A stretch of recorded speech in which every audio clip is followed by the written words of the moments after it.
This is all wrong. I shouldn't be up here.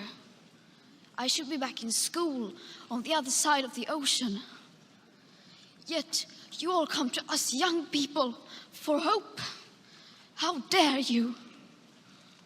You have stolen my dreams and my childhood with your empty words, and yet I'm one of the lucky ones. People are suffering, people are dying, entire ecosystems are collapsing. We are in the beginning of a mass extinction, and all you can talk about is money and fairy tales of eternal economic growth. How dare you?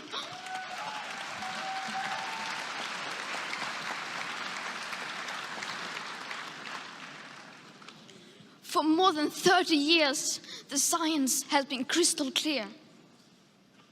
How dare you continue to look away and come here saying that you're doing enough when the politics and solutions needed are still nowhere in sight?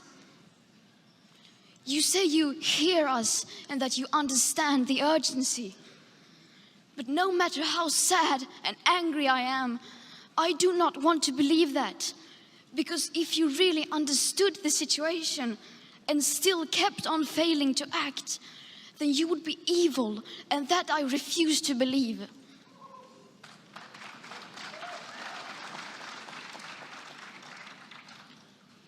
The popular idea of cutting our emissions in half in 10 years only gives us a 50% chance of staying below 1.5 degrees and the risk of setting off irreversible chain reactions beyond human control.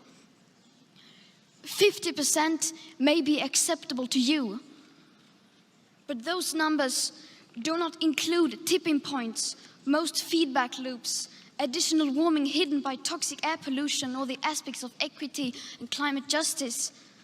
They also rely on my generation sucking hundreds of billions of tons of your CO2 out of the air with technologies that barely exist. So a 50% risk is simply not acceptable to us, we who have to live with the consequences. To have a 67% chance of staying below a 1.5 degrees of global temperature rise, the best odds given by the IPCC, the world had 420 gigatons of CO2 left to emit back on January 1st, 2018. Today, that figure is already down to less than 350 gigatons. How dare you pretend that this can be solved with just business as usual and some technical solutions? With today's emissions levels, that remaining CO2 budget will be entirely gone within less than 8.5 years.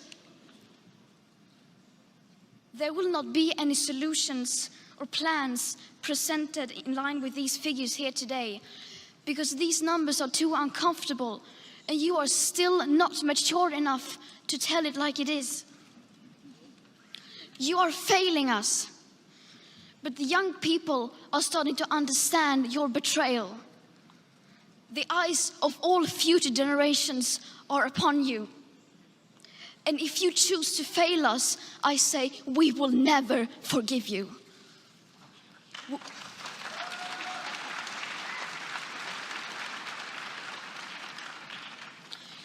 We will not let you get away with this. Right here, right now, is where we draw the line. The world is waking up, and change is coming whether you like it or not. Thank you.